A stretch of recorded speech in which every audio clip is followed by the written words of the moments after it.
Hello friends, अस्सलाम वालेकुम। कैसे हो आप सभी? उम्मीद करती हूँ आप सभी खैरियत से होंगे और बहुत ही ज़्यादा खुश होंगे। तो गाइस, आज की इस वीडियो में मैं आपको बताऊंगी दो सूट की कटिंग एक साथ किस तरीके से करते हैं। ट्राउज़र की कटिंग करना बताऊंगी, बुकरम पर गले की कटिंग किस तरीके से करनी है और ट्राउज़र में जेब किस तरीके से लगानी है, ट्राउजर में मियानी कैसी लगानी है। तो देखिए, आज की इस वीडियो में बहुत सारी ऐसी बातें हैं जो आपके बहुत काम आने वाली हैं।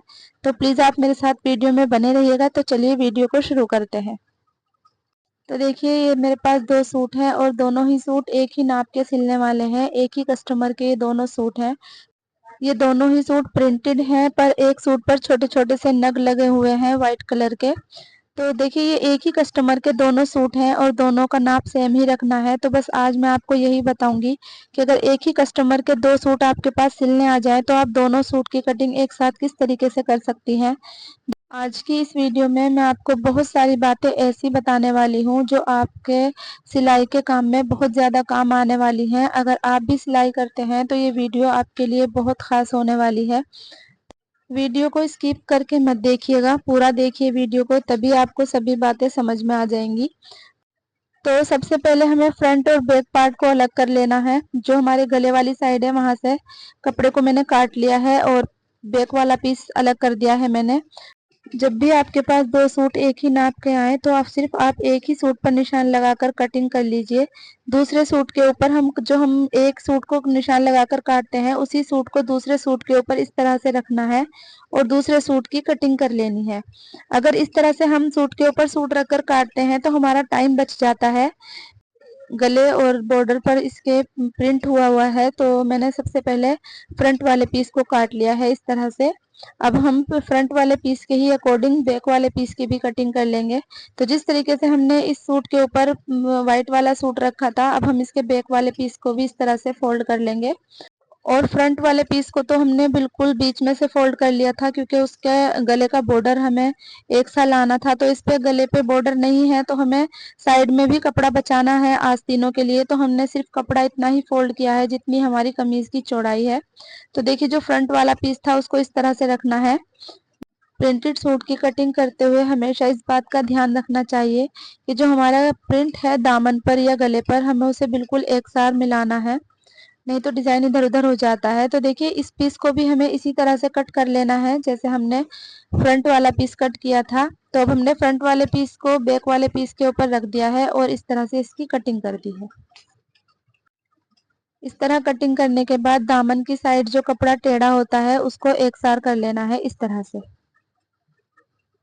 फ्रंट और बैक पार्ट की दोनों की ही कटिंग हो चुकी है। अब हम इसकी आस्तीन काटेंगे। तो देखिए, जो इसका एक्स्ट्रा कपड़ा बचा था साइड से, उसमें से हमें इसकी आस्तीन को कट कर लेना है। पर देखिए, आस्तीन को कट करते हुए हमें इस बात का ध्यान रखना है, प्रिंट एक साइड है या ऊपर नीचे दोनों साइड है। तो देखिए, इसका प्रिंट एक ही साइड है। तो इस कपड़े को पहले हमें इस तरह से फोल्ड कर लेना है और फिर हमें इस कपड़े को बीच में से काटने के बाद जो इसका प्रिंट है, मतलब फूल है, इसके ऊपर हमें उन्हें एक एक रुख कर लेना है। तो देखिए, इस तरह से कपड़े को काट लिया है और अब देखो, ये दोनों ही फूलों का रुख मैंने एक साइड कर दिया है। और आस्तीन में जोड़ आएगा तो पहले हम थोड़ा सा इस तरह से फोल्ड करेंगे कपड़े को। फिर हमें आस्तीन की लंबाई नाप लेनी है। तो देखिए, इसकी आस्तीन की लंबाई है 18 इंच। तो हमें 2 इंच प्लस करना है। तो 20 इंच पर एक निशान लगाना है इधर और एक 20 इंच पर निशान लगा देंगे इधर और इस निशान को इस तरह से मिला देना है। निशान लगाने के बाद जो कपड़ा एक्स्ट्रा बचता है उसको काट देना है इस तरह से। फिर हमें थोड़ा सा कपड़ा और जोड़ लगाना है, क्योंकि हमारी जोड़ वाली आस्तीन बनेगी इसमें से। तो हमने जो जोड़ वाला कपड़ा है उसके भी प्रिंट को एक साथ रख लिया है, एक रुख कर लिया है। और इस तरह से जो हमने पहले वाले सूट की कटिंग की थी उसी की आस्तीन को हम इसके ऊपर रखेंगे इस तरह से और इसके ऊपर भी हम कटिंग कर देंगे। जैसे कि मैंने आपको बताया है कि दोनों ही सूट एक ही नाप के हैं, तो आस्तीन के ऊपर आस्तीन को रखना है इस तरह से और काट देना है। तो रेड वाले कपड़े में थोड़ा कपड़ा मैंने एक्स्ट्रा ले लिया है, क्योंकि व्हाइट वाले में कपड़ा कम था तो उसका मार्जिन वाला कपड़ा थोड़ा कम था, इसलिए मैंने रेड वाले कपड़े में थोड़ा सा कपड़ा एक्स्ट्रा ले लिया है। और इस तरह से कटिंग करने के बाद अगर हमें लगता है कि हमारी कटिंग में थोड़ा सा फर्क रह जाता है सूट के ऊपर सूट रखने से, तो इस तरह से उसको काट लीजिए। अब मैं आपको सिंपल ट्राउजर की कटिंग बताऊंगी। इस तरह से अगर हम ट्राउज़र की कटिंग करते हैं तो बहुत ही आसान तरीके से ट्राउज़र की कटिंग हो जाती है और सिलने में भी बहुत आसानी रहती है। तो देखिए बिल्कुल जो सिंपल ट्राउज़र होता है ऊपर से इलास्टिक वाला, तो ये वो वाला ट्राउज़र है। तो देखिए मैंने इसको इस तरह से 4 फोल्ड कर लिया है और जो इसका नीचे वाला पीस है वो 2 इंच एक्स्ट्रा है और जो ऊपर वाला पीस है वो 2 इंच नीचे वाले पीस से कम है। तो देखिए इस तरह के ट्राउज़र का निशान हम हिप के अकॉर्डिंग लगाते हैं। तो जितनी भी हमारी हिप है आप अपने मेजरमेंट के हिसाब से निशान लगा लीजिए। तो मैंने निशान लगाया है, जो नीचे वाला पीस है वो 16 इंच है और ऊपर वाला पीस 14 इंच। तो इस तरह से मैंने आसन का निशान लगा दिया है 17 इंच पर और 2.5 इंच यहाँ से एक्स्ट्रा ले लेना है क्योंकि ये थोड़ा हैवी साइज है। फिर हमें इस तरह से ट्राउज़र की लंबाई ले लेनी है, जितनी भी आपके ट्राउज़र की लंबाई है, और उसमें 2 इंच एक्स्ट्रा इलास्टिक और नीचे फोल्ड करने के लिए भी एक्स्ट्रा मार्जिन ले लेना है। इसकी मोहरी रहने वाली है 8 इंच, तो मैंने एक 8.5 इंच पर निशान लगा दिया है। और फिर हमें इस तरह से स्केल को रखना है और मोहरी से लेकर आसन तक इस तरह निशान लगाने हैं। और ये जो हमने 2.5 इंच का निशान लगाया था यहाँ पर हमें इस तरह से शेप दे देनी है क्रोच एरिया की, और हमें इसी निशान के ऊपर कटिंग कर देनी है जो हमने निशान ट्राउज़र के ऊपर लगाए हैं। इस तरह से ट्राउज़र की कटिंग अगर हम करते हैं तो फ्रंट और बैक पार्ट दोनों की ही कटिंग एक साथ हो जाती है और मार्जिन हम साथ में ही ले लेते हैं इसके। तो इस तरह से मोहरी वाली साइड को भी कटिंग करना है। और देखिए इस तरह से ट्राउज़र को काटने के बाद जो हमारा फ्रंट वाला पीस है यहाँ से हमें 1.5 इंच डाउन कर देना है आसन की तरफ से और हिप तक इस तरह से इसको काट देना है। तो देखिए इस तरह से फ्रंट वाले पीस को काटने के बाद पीछे वाले पीस में भी हमें इस तरह से कैंची निकाल देनी है क्योंकि वो ऊपर से डबल फोल्ड हुआ था। ट्राउज़र की कटिंग हमने कर दी है। अब जो एक्स्ट्रा बचा हुआ कपड़ा होता है ट्राउज़र में से, उसमें से हम जेब और मेयानी के लिए कपड़ा निकाल लेंगे। तो देखिए जो साइड में से कपड़ा बचा है हमें जेब के लिए कपड़ा निकाल लेना है अब यहाँ से। तो हमें एक निशान लगाना है 16 इंच पर और इस तरह से निशान लगाने के बाद अब हम इसको इस तरह से साइड में से थोड़ा थोड़ा कपड़ा अलग कर देंगे, क्योंकि अगर हम पूरा ही कपड़ा इस जेब में लगा देते तो ज़्यादा जेब चौड़ी हो जाती। तो इस तरह से कपड़े को दोनों साइड से काटने के बाद नीचे से भी हमें एक सार कर लेना है इस तरह से। जेब का कपड़ा लेने के बाद जो हमारे पास और एक्स्ट्रा कपड़ा बचता है उसमें से हम मेयानी की कटिंग कर लेंगे, क्योंकि देखिए मेयानी लगाने से ये फ़ायदा होता है कि उठने बैठने में आसानी रहती है और ट्राउज़र फटता नहीं है। तो मेयानी ज़रूर लगा दिया करें। तो देखिए मेयानी भी कट चुकी है, इसको रुमाली भी बोलते हैं। आप इसको क्या कहते हैं मुझे कमेंट करके बताइएगा। तो चलिए अब हम चलते हैं सिलाई मशीन की तरफ। तो सबसे पहले मैं आपको बताऊंगी कि गले की कटिंग बुकरम के ऊपर किस तरीके से करते हैं। तो बुकरम को इस तरह से डबल फोल्ड कर लेना है। तो गले की ब्रॉड है 5.5 इंच, तो मैंने इंची टेप को इस तरह से 5.5 इंच पर डबल फोल्ड कर लिया और फिर बुकरम के ऊपर इस तरह से निशान लगाना है। जितनी भी हमारे गले की लंबाई है फिर हमें अपने गले की लंबाई को निशान लगाना है आधा इंच एक्स्ट्रा लेकर और इस तरह नीचे भी निशान लगाना है और फिर इस निशान को इस तरह से सीधा कर देना है और फिर हम यहाँ पर एक तिरछा निशान लगाएंगे और गले की गोलाई दे देंगे इस तरह से। फिर जो भी निशान हमने लगाए हैं उसी के ऊपर हमें गले की कटिंग करनी है, ये देखिए। और इस तरह से निशान पे कटिंग करने के बाद जो हमारी एक्स्ट्रा बुकरम बचती है उसमें हमें बिल्कुल एक सार बुकरम को रखना है और गले की कटिंग कर देनी है। तो इस तरह से बुकरम के ऊपर गले की कटिंग करनी है। तो देखिए अब मैं आपको बताऊंगी कि अगर हमें एक ही साइज के 2 गले काटने हैं तो हमें जो हमारा बुकरम वाला पीस गले के बीच में से हमने काट कर अलग किया था उसको इस तरह से रखना है और बिल्कुल उसकी बराबर में हमें चौक से निशान लगा देना है और बस उसी निशान पे हमें कटिंग करनी है। तो देखिए एक से एक ही नाप के अगर सूट होते हैं तो गला काटने में भी आसानी हो जाती है।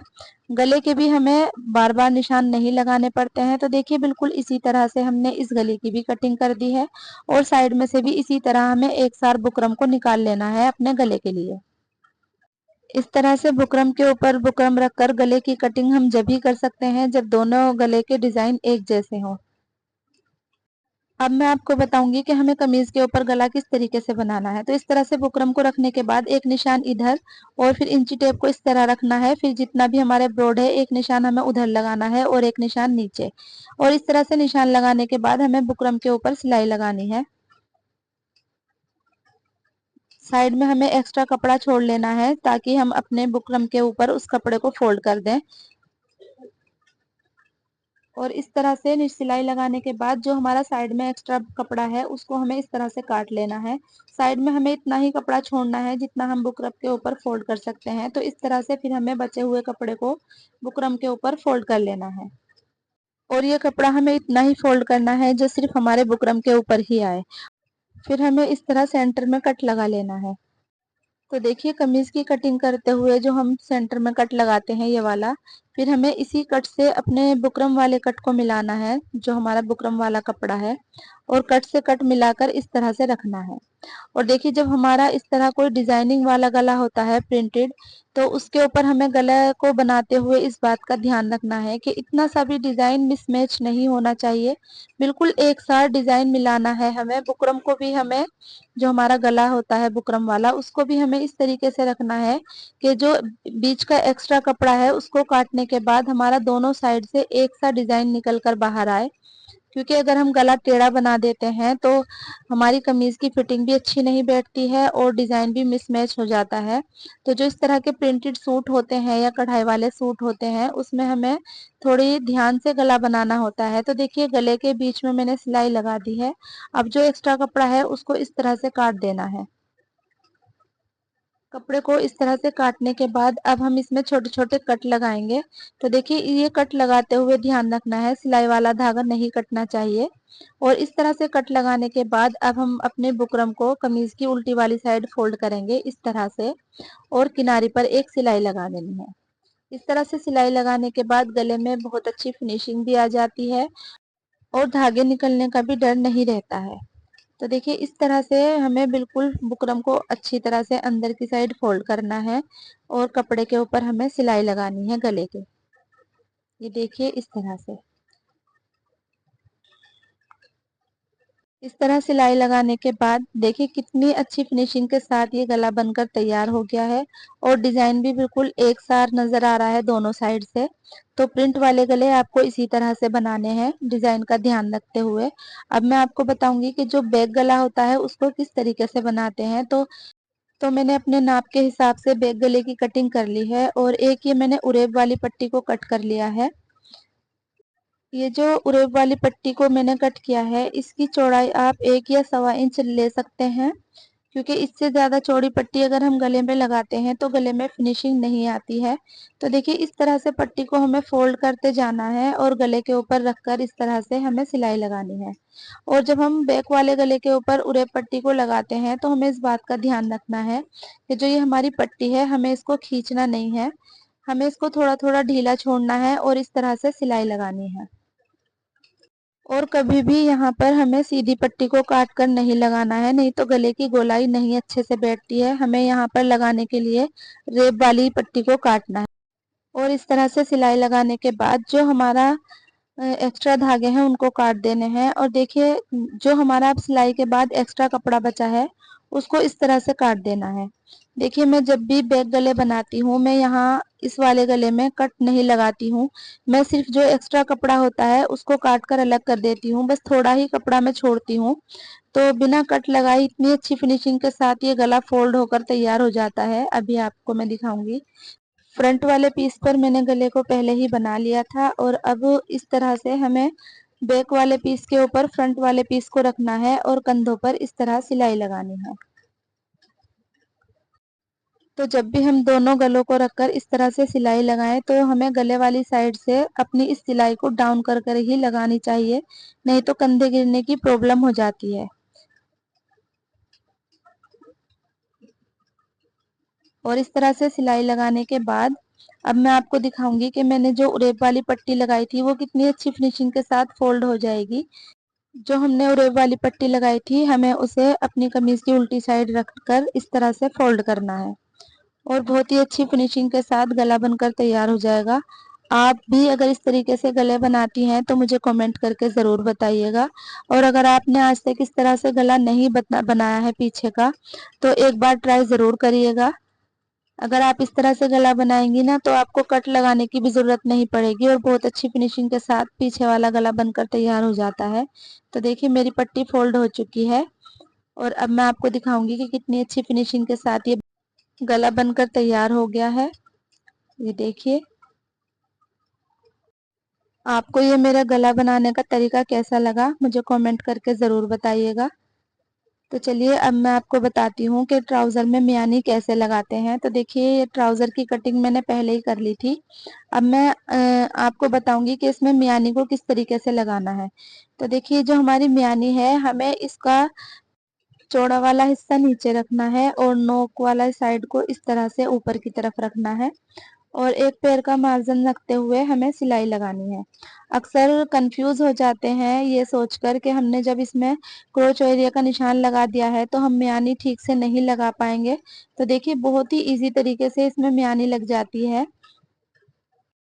जैसे कि मैंने आपको बताया था कि कई दिन से मैं ठीक से सिलाई नहीं कर पा रही हूँ, तो आज मुझे ये दोनों सूट सिलकर तैयार करने थे, तो मैंने सोचा दोनों ही सूट की वीडियो आपके साथ शेयर कर देती हूँ।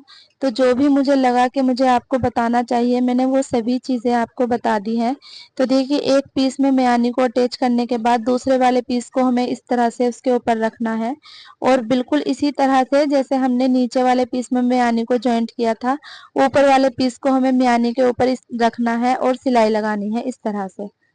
तो देखिए मियानी लगकर तैयार हो चुकी है और बहुत ही आसान तरीके से लग जाती है, बिल्कुल भी परेशान होने की ज़रूरत नहीं है ये सोचकर कि हम इसमें मियानी कैसे लगाएंगे। तो देखिए मियानी इसमें लग चुकी है और अब मैं आपको बताऊंगी कि ट्राउज़र में पॉकेट कैसे लगाते हैं। तो देखिए मैंने फ्रंट वाले पीस को मियानी वाली साइड से आसन की तरफ से जोड़ लिया है और जब हम पॉकेट लगाते हैं तो हमें किस तरीके से लगानी है। तो अगर हम एक ही पॉकेट लगाते हैं तो हमें सीधी साइड लगानी है। तो सबसे पहले हम एक निशान ऊपर से लगाएंगे 5.5 इंच पर और फिर 5.5 इंच से नीचे एक निशान लगाना है 6 इंच पर और जो हमारी पॉकेट हमने पहले ही काट ली थी उसको इस तरह से रखना है इस निशान के ऊपर और निशान से ऊपर की साइड हमें कपड़ा इतना छोड़ना है कि अगर हम बेल्ट लगाते हैं या लास्टिक डालते हैं तो हमारा जेब वाला कपड़ा उसके अंदर इस तरह से आ जाए।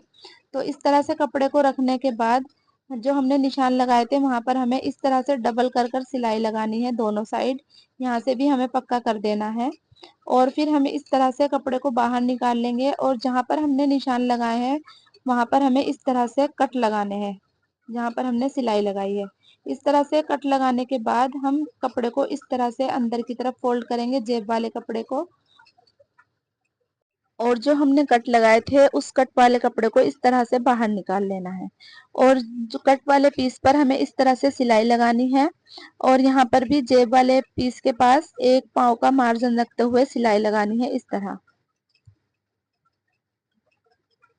और फिर हमें सिलाई को इधर निकालना है। तो देखिए मैंने सिलाई इस पर लगा दी है और ये इस तरह से नजर आ रहा है सिलाई लगने के बाद क्योंकि यहाँ पर मैंने कट लगाए थे। तो अब हम जो हमारा जेब वाला कपड़ा है उसको इस तरह डबल फोल्ड करना है।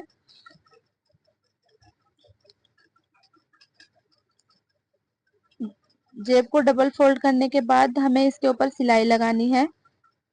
ट्राउजर पैंट में जेब लगाने के भी कई तरीके होते हैं पर ये वाला तरीका बहुत ही आसान तरीका है।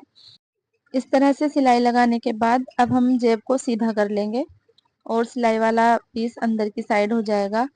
अब जो हमने ऊपर की साइड कपड़ा छोड़ा था उस कपड़े से हमें अपने जेब वाले कपड़े को मिला लेना है और इस तरह से रखना है इसको और जो हमारे नीचे वाली जेब वाला कपड़ा है और ऊपर हमारे ट्राउजर वाला कपड़ा है उनको दोनों को आपस में मिलाना है और सिर्फ हमें अभी फिलहाल यहाँ से सिलाई लगानी है जहाँ से हमारी जेब की लंबाई है और इस तरह से सिलाई लगाते हुए हमें ध्यान रखना है जो हमने शुरू में एक पैर का मार्जिन की सिलाई लगाई थी उसके ऊपर हमारी सिलाई नहीं आनी चाहिए। इस तरह से सिलाई लगाने के बाद जो हमारे ट्राउजर पैंट का बैक वाला पीस है उसको हमें इसके ऊपर रखना है और हमें सिलाई लगानी है।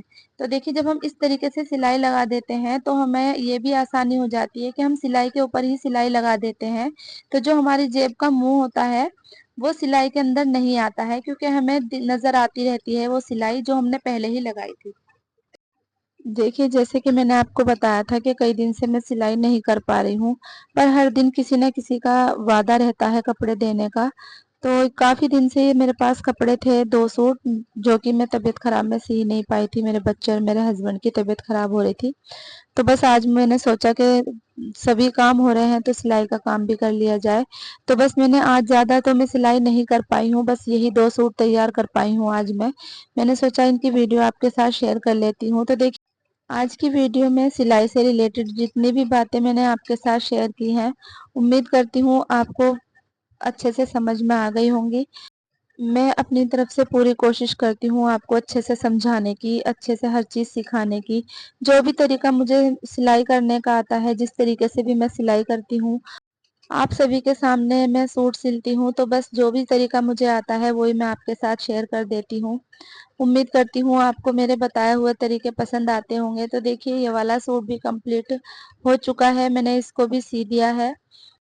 तो आज की इस वीडियो में मैंने जितने भी तरीके आपको बताए हैं, वो आपको कैसे लगे या आपको मेरी वीडियो कैसी लगती है, तो प्लीज़ मुझे कमेंट करके बताइएगा।